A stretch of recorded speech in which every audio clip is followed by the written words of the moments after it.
Hello once more.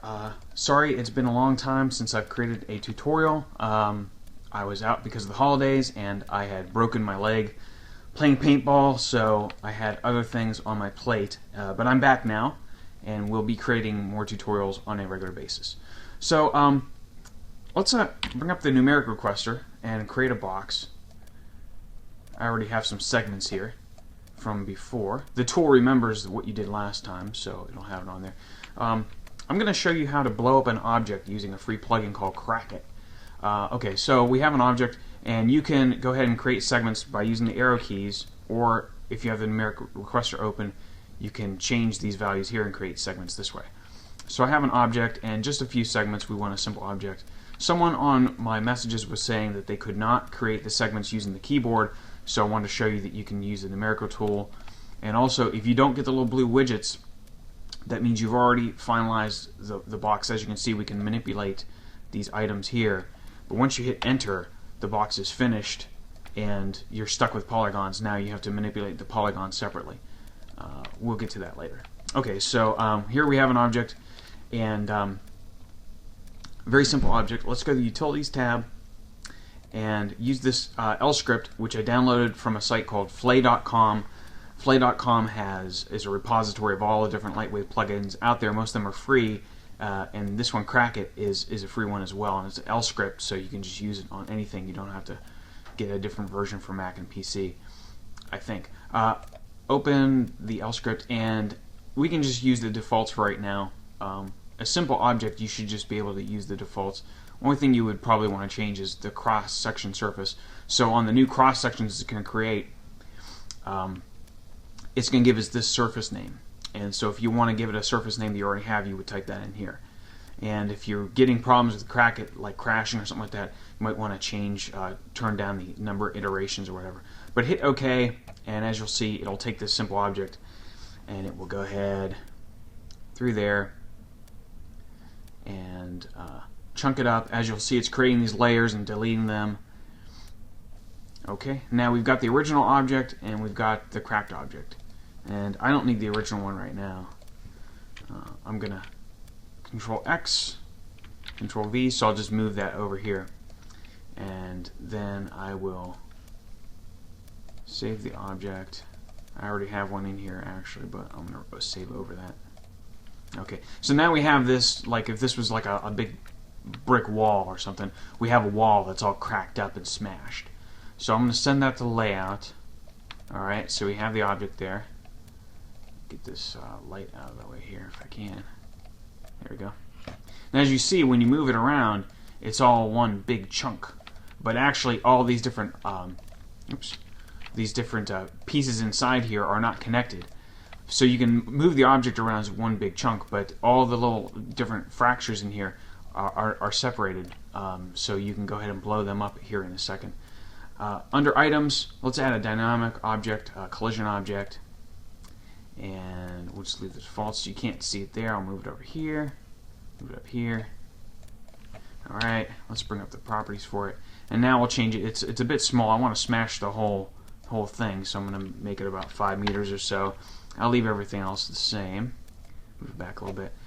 Let's get some more frames here. Alright. And then about like frame 80 or so, well, frame 60 or so, we'll have the bounce object smash right through here. Okay. So let's go through here, and if we were to hit calculate now, we wouldn't see anything because the bounce object is dynamic, but this object that's smashing into is not. So we'll hit that, and we'll add a dynamic. We'll add hard effects, and here are all the items for that. Piece mode parts, that's what we want. We want the individual components inside the object to smash apart. Size and weight and everything like that. I'll give it a little bit more weight. I'll give it a weight of 9. So if we were to hit calculate now, smash. Pretty easy. I mean, that's all we had to do was add a dynamic object, add hard effects, and hit calculate. Oops. Oh, lovely. You'll get that a lot when you work with dynamics. Let's wait for this to blow over and get used to that. So let's see how easy it is to go ahead and do that again. Dynamic object collision. 5 meters big. Moving out of the way. P for properties, dynamics, artifacts. Leave it like that. Come on. And then I'll give it some more frames to work with. Frame 60. Smash through there. And go back and calculate. Don't crash this time, buddy. Looks pretty good. If you're done simulating, you can hit the control key if you don't like the way the simulation is going, but that looks fine. So now when we play it, it just smashes right through. Pretty easy. Only took us a few minutes, and we've already got an object that is crackable and is being smashed. Now the only thing is these pieces kind of go flying off into the distance, and then they just kind of go off. If it was like a space scene, that would be okay. If this is on planet Earth, you're going to want to add some gravity to it. But if you look here under artifacts, it has gravity. But if we were to set the gravity using this, let's give it -9 as gravity. If you were to set the gravity here and calculate, as you can see, it starts falling before the object hits it. Hit control to stop the calculation there. Let's turn the gravity off here. We can't use that because it started falling ahead of time. So we can add gravity separately using effects gravity. And the good thing about using the effects gravity, we'll give it -9. I'm going to turn the. If we were to leave the radius here at 1 meter, the gravity will only affect this kind of area. So I'm going to turn it up to 1 kilometer. As you can see, the little dots show where the gravity is affecting, kind of like where the field is. The good thing about this gravity is that you can go ahead and animate the amount of power that the gravity exerts. So we're going to start, okay, we want it to go -9 on the Y. And so if we were to calculate it here, as you'll see again, it starts falling ahead of time, which we don't want. So what we'll just do is go into the power percentage that it affects the world, and go into the envelope, add a keyframe, add another keyframe. Alright, let's see here. This is going to be frame 60 is when it hits. So I'm going to start frame 59 at 0%. The beginning is at 0%. Oops. Grab both of those and set those to linear so that it goes from 0%, and then this will be on frame 60. It will be at 100%.